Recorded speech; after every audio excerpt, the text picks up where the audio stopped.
it was gorgeous inside, and people noticed. TWD USA said, all Jaidis needs is a TV and a mini fridge in that luxury condo she has hidden away. Sonia Ariana on Twitter says, even in the apocalypse, hipsters got to be precious about home design. So much birch. And written by Sarah on Twitter said, Jade is playing dead, just like she played Rick. Damn. What does that sleek apartment tell us about Jaidis? It's just like more of the mystery wrapped in an enigma that Jaidis is. Inside everything, there seems to be something else. Underneath this black outfit she used to wear, this was very military, is this white, pure, pristine situation, and the same with the apartment. But there's also, I think, vulnerability in both those things. It made me wonder when I walked on set whether everyone else in the heaps had that kind of luxury, or if it's just her. I feel like it's just her. I mean, I think everyone probably had their own space, but to me, the idea that she sort of uses debris and sort of chaos to cover up these very clean lines on the inside. She's very calculated. She knows what she's doing. Yeah, and even though that place is very clean, it's also practical in a similar way that she is. But it's definitely revealing more and more about her. This is from Deborah Tatum Cox on Twitter. Pollyanna, how much fun was it to have Jeffrey tied up and pulling him around on that coaster pallet? What do you reckon? I mean, it was great. It's great. It's always fun hanging out with Jeffrey, and doing that one was just really daft because we had so much technical stuff going on, and there was me literally, dragging him through this muddy set. And he's a long one, but he's a big guy still. So I had to act like it was nothing, like, oh, just dragging Jeffrey around with his boots on. I don't think I've ever heard a dude referred to it. He's a long one. He sure is. I know what you're doing.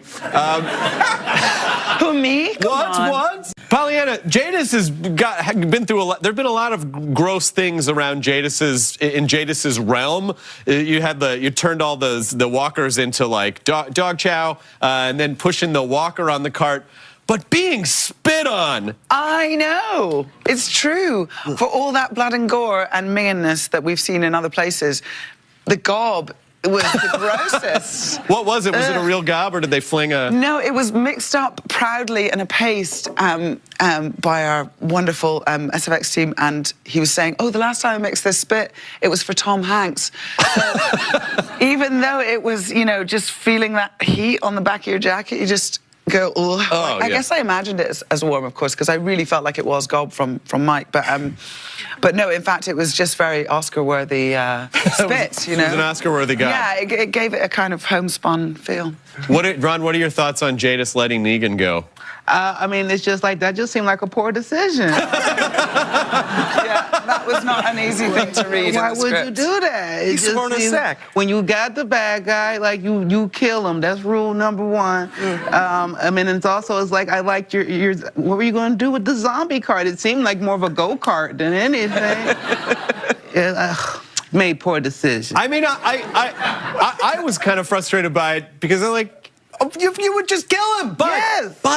But then the whole thing with the pictures, and then like my mouth literally, when he started talking about Lucille and his wife, and he opened up and became human, and he stopped posturing. It's so easy for Negan to be humanized now because he's so awful that he does anything like that, and you just go, oh, he's a real sweetheart. Not only that, but what I noticed though was that, especially with the helicopter flying away, we'll talk about that in a little bit, but the idea that she's going to be totally alone if she kills him, and it's like, oh my God, he might be the last person left she has any connection to whatsoever. So it did kind of make sense. Yeah, I mean, she thought that revenge was going to make her feel better, and then knowing that it wasn't, in fact, him who caused the death of all her people.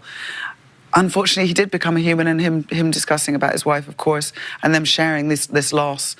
It was like, damn it, I'm not just going to be able to feel better, and it's just going to be more death. And she'll have a very powerful ally, and I think she knows he's probably going to go and hopefully murder Simon real bad. Yeah. But now it's time to see how carefully you paid attention. Oh, by the way, 73% said Jaidis was not right to let Negan go. Jaidis is not right. That's I should have been the poll. Is Jaidis right? I really like Jaidis a lot, by the way. Thanks. I think there's a lot of complexity that we haven't seen yet, but we have